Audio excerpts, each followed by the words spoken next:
I still keep that one photo of us, the one where we're kissing. It's hidden way down in a folder. I swear I'll delete someday, but never do. We were supposed to be just best friends. Everyone saw it that way. Sleepovers that lasted whole weekends, borrowing each other's clothes, finishing each other's sentences. Even we told ourselves that's all it was, most days.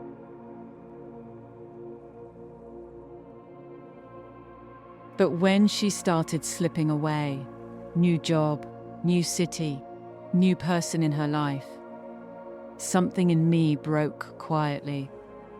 She turned into this obsession I couldn't shake. I kept telling myself it was love, the deep kind. The kind that doesn't need names or rules. The kind you're lucky to feel even once. Then came the night. I drove 4 hours just to sit outside her apartment building, watching her window light up, seeing her laugh with him through the half-open blinds. And right there, in the dark of my car, it hit me. We weren't in love. Not like that. We were just two girls who clung to each other because the rest of the world felt too big and too cold. And I was the one who mistook clinging for forever. That's how it started. Softly, one late-night conversation at a time, until I didn't know where I ended, and thoughts of her began. I met Sara at a party I didn't even want to be at. I was hiding in the kitchen, feeling invisible. She walked in, laughed at something stupid someone said, and suddenly, I wasn't alone anymore. We talked until the music stopped, and the lights came on. By morning, it felt like I'd known her forever. After that, we were everything to each other. Texts all day, her head on my shoulder during movies, falling asleep tangled up after talking half the night.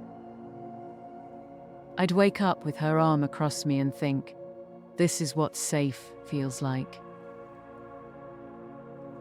No one else got me the way she did.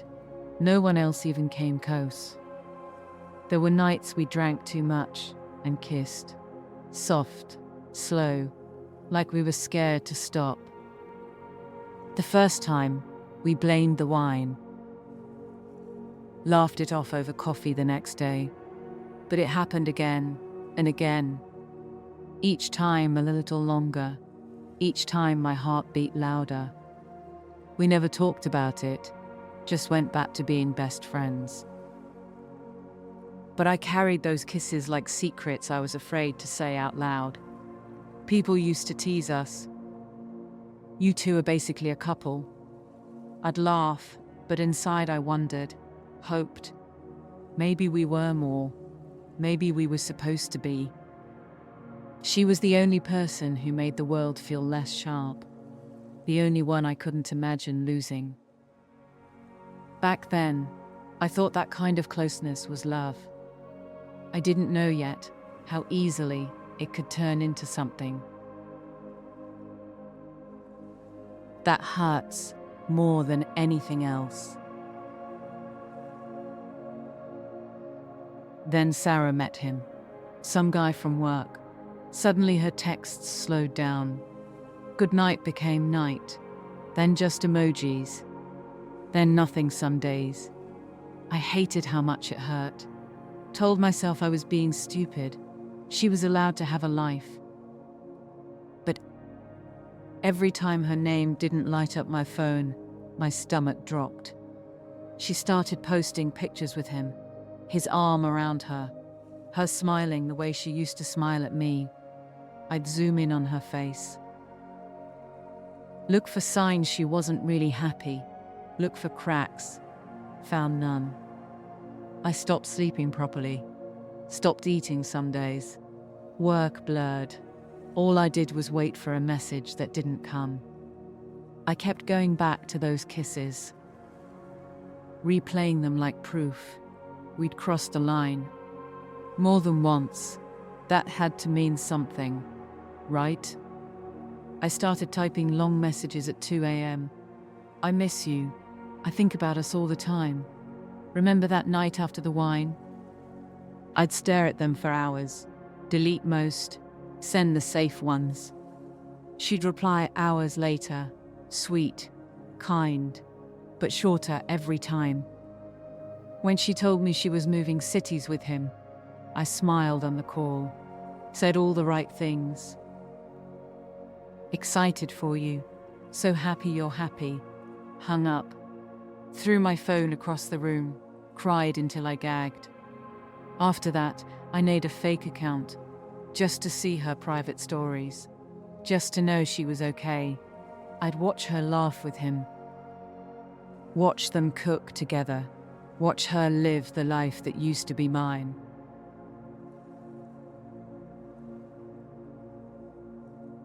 The fake account wasn't planned. One night I just made it. Different name, no photo. Requested to follow her private story. She accepted without question. Now I saw everything. Her morning coffee with him. Their stupid inside jokes. Her hand in his. I watched it all. Every day. Multiple times. I told myself I was just checking she was okay. But I was looking for proof she wasn't. I started driving to her city on weekends. Told work I had family stuff. Booked a cheap hotel. Sat in coffee shops she liked. Walked past her office building. Once, I saw her on the street. She didn't see me. My heart hammered so hard, I thought I'd throw up. I followed half a block behind, until she turned a corner. Then I went home and cried in the car. I messaged mutual friends, casual. Hey, heard from Sara lately? How's she doing with the move? Fishing for details. Any crack, any sign she missed me. One friend finally said, she seems really happy. I stared at that text for an hour, then threw my phone. Screamed into a pillow until my throat was raw. I stopped going out, stopped dating. Guys asked me out, I said I was busy. Truth was, no one compared. No one made me feel what she did. I was convinced I was gay now, that she'd been the one all along, that if I waited long enough, she'd see it too. The worst night was the one I finally broke. I got in the car at midnight. Drove 4 hours straight. Parked outside her building. Sat there until dawn. Watched their lights go off. Watched them come on, again in the morning. Saw her kiss him goodbye at the door. I didn't get out, didn't knock. Just sat there shaking. Realizing I'd become someone I didn't recognize. That's when the truth started creeping in. Cold, heavy. This wasn't love. This was me drowning in something I couldn't name yet. That's when it crashed into me.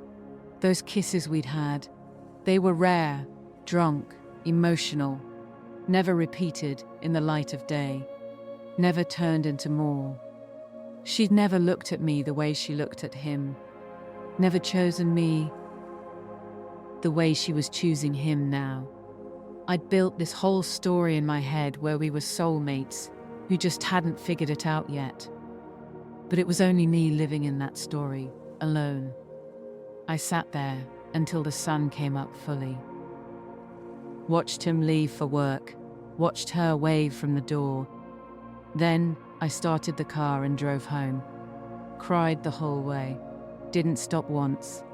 By the time I pulled into my spot, something had cracked open. Not dramatic, just quiet. Painful, real. I wasn't in love with her. I was terrified of losing her. And I turned fear into something that almost destroyed me. I drove home that morning and didn't check her stories for 3 days. I deleted the fake account, blocked her on the real one. Not out of anger, just exhaustion. Time passed, slow, messy. I started therapy, said the words out loud for the first time. I was obsessed with my best friend. The therapist didn't flinch, just nodded, asked gentle questions. I learned those kisses weren't love. We weren't gay. Neither of us. We were just lost, and I got stuck there. Years later, I'm seeing someone, a guy. It's easy, real. No obsession, no checking his phone location, just normal. Good. I heard Sara got engaged. To a man. Saw the ring on a mutual friend's post. Felt a pang, then relief. She's happy, really happy. I finally deleted that hidden folder, the kissing photo, all of them. Didn't cry. I'm not proud of who I became back then. But I'm not ashamed anymore either. It happened. I survived it. I learned. She was my greatest obsession. Not because we were meant to be, but because losing her felt like losing the only me I knew how to be. Letting go didn't feel like winning. It felt like grieving again, finally. Some stories don't end with fireworks.